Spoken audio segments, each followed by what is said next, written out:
Olá, seja bem-vindo ao curso Contabilidade 4.0, o futuro da profissão. Futuro ou presente? Vamos chegar a essa conclusão no final desse curso ainda. Bem, ah, vamos continuar um pouquinho falando sobre tecnologia e contabilidade 4.0, né?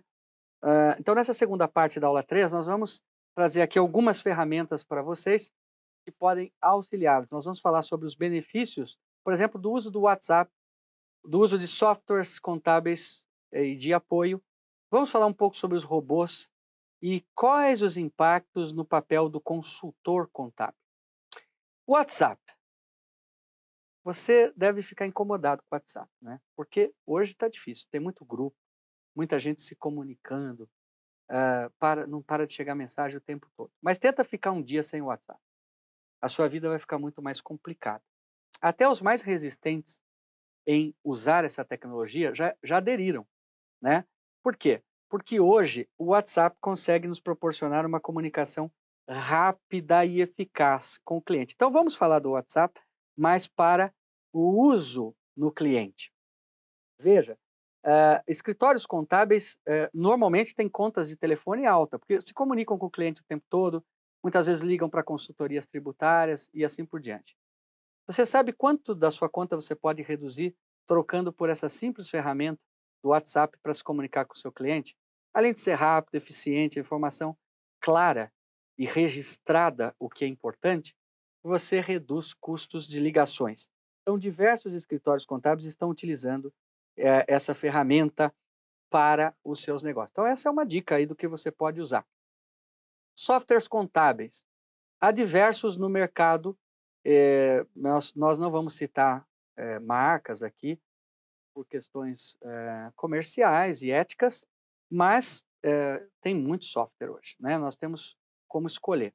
Vou dar uma dica para vocês: existem pesquisas feitas sobre ranqueamento de software. Então, se você está em dúvida de que software eu escolher, qual é o melhor, põe no Google lá, ranking dos melhores softwares de contabilidade do país. Vão aparecer pesquisas feitas por entidades sérias que testaram esses softwares e classificaram esses softwares aí num ranking. Então, esses softwares hoje são integrados, né? Você tem integração de contábil, fiscal e folha, claro, isso você já conhece, isso já está bastante difundido, mas além dessas integrações, eles garantem todo tipo de obrigações acessórias para serem entregues ao fisco. Então, as obrigações acessórias, se tiver tudo parametrizado, elas saem prontas e estão sendo otimizados cada vez mais para facilitar a interface com o usuário. Então, é muito fácil hoje mexer em alguns softwares.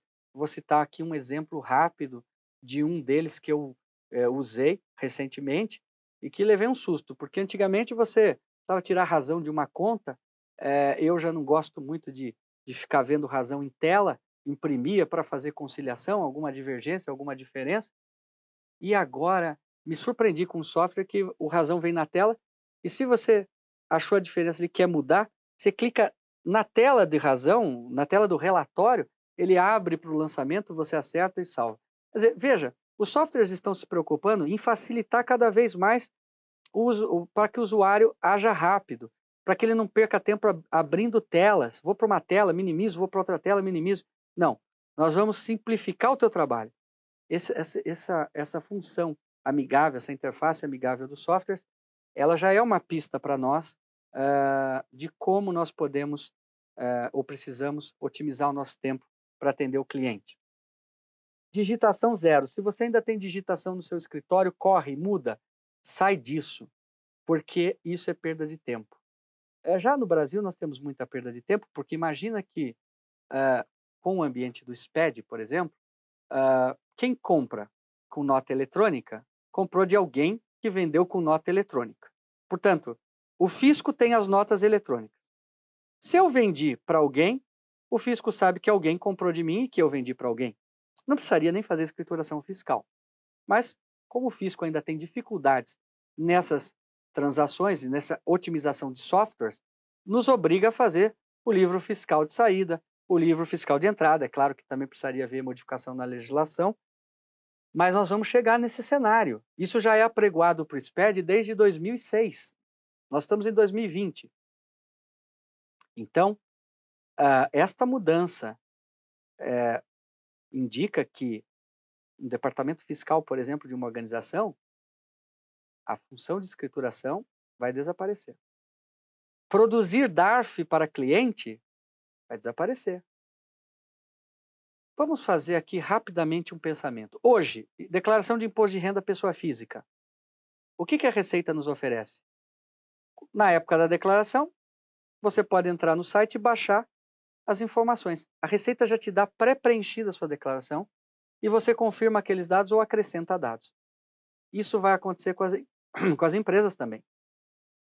E se acontecer com as empresas, para que servirão os departamentos informativos e que atendem o fisco apenas?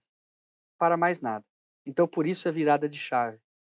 Por isso, você que trabalha no setor fiscal, começa a deixar de lado a digitação, começa a deixar de lado os processos manuais, começa a dedicar seu tempo a estudar as questões tributárias e aí fazer as análises no seu cliente. Nós temos vários softwares também que são chamados softwares de apoio no mercado, utilizados para permitir uma interface maior com o cliente, converte dados dos clientes para que sejam importados para o escritório. Veja, o escritório de contabilidade, ele tem que imputar os dados do cliente de alguma forma. Nós fazemos isso, muitas vezes, de forma manual. Então, já existem softwares que vão lá, pegam o software do seu cliente, seja ele financeiro, seja o ERP dele, e faz conversar com o seu software contábil. E dessa forma, os dois se integram e geram, então, as informações. Elimina retrabalho. Eu não preciso digitar de novo no escritório o que o meu cliente já digitou na empresa dele. Então, já existem diversas plataformas que nós também não vamos dar o nome aqui por questões comerciais e éticas. Mas você pode pesquisar no Google plataformas de apoio à integração entre cliente e escritório contábil. Vai achar várias. Alguns já trabalham em tempo real com softwares contábeis. Tem plataformas que você implanta no cliente, por exemplo, plataformas financeiras, e você deixa parametrizada. À medida que o cliente faz o movimento financeiro, emite o boleto que gera um contas a receber, já lança na contabilidade lá no teu escritório. Online, tempo real. Softwares de apoio que realizam as conciliações bancárias, nós já falamos sobre isso também.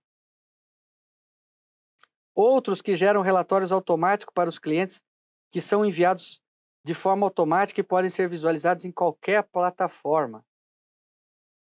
O BI. O que é BI? Inteligência de negócio. É isso que nós vamos usar. Nós precisamos ter um bom software, boas ferramentas de BI. BI significa eu fornecer informações para o meu cliente estratégicas para que ele tome decisões. Quanto ele comprou, aonde mais de que fornecedor ele mais compra, onde ele está vendendo, em que regiões, por que caiu a venda naquela região, subiu a venda na outra, quanto ele faturou, quanto foi o lucro bruto, qual é a margem de contribuição dos seus produtos, qual é o lucro líquido. Enfim, informações estratégicas. Inteligência fiscal. Como eu blindo o meu cliente, no bom sentido, dentro da lei, contra o fisco, que muitas vezes vem autuar por questões não tão importantes. Como eu consigo desenvolver inteligência fiscal a tal ponto de dizer para o meu cliente, olha, esse tipo de operação que você está fazendo vai ser detectada, não faça, elimine, corrija. Existem hoje simuladores de cruzamento de dados. O SPED cruza dados seu o tempo todo.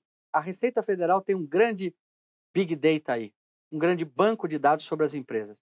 Nós temos SPED contábil, SPED fiscal, as obrigações, os SPEDs de PIS/COFINS.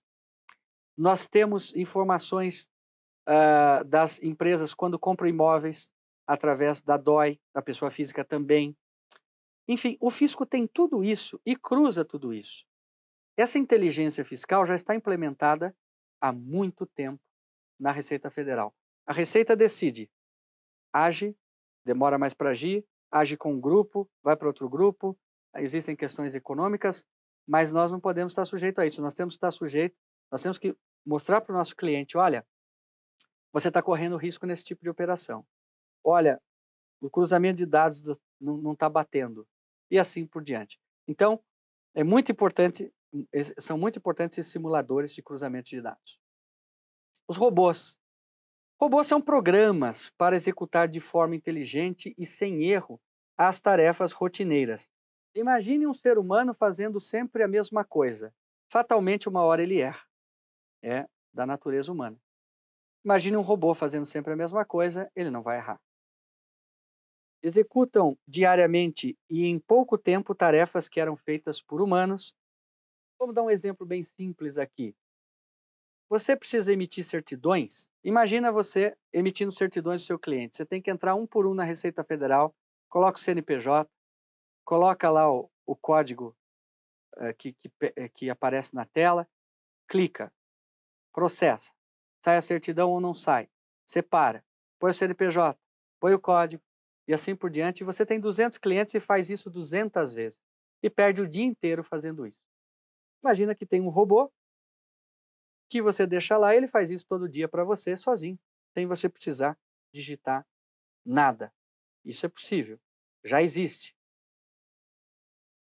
Então, quais são os impactos, afinal, das mudanças tecnológicas? Os impactos são o seguinte: o contador focado no crescimento das empresas clientes para ajudá-las a gerar mais lucro. É aquilo que eu perguntei nas aulas anteriores. Onde você estava na crise que nós passamos no Brasil?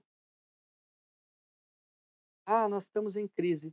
É aí que a empresa precisa mais do contador para dizer para ele, para dizer para o cliente como é que ele sai da crise, que alternativas ele tem, como ele reduz custo, como ele melhora a lucratividade, como ele melhora o desempenho.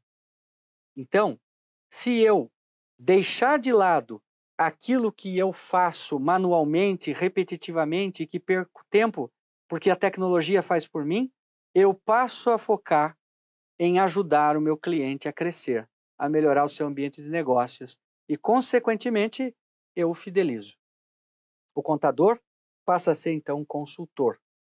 Afinal, estudamos para isso, como eu já disse. E para isso, nós precisamos capacitar a equipe para esse novo cenário, transformando também eles em consultores de negócios. Não basta que o dono do escritório entenda isso, ele precisa levar isso a todos. Porque o funcionário dele também vai ter que lidar dessa mesma forma com o cliente. Não adianta, porque ele não consegue atingir a todos os clientes, ainda mais se o escritório for grande. Então ele também precisa levar essa informação e fazer com que ela seja disseminada para os seus funcionários. Bem, assim terminamos essa aula. Até a próxima.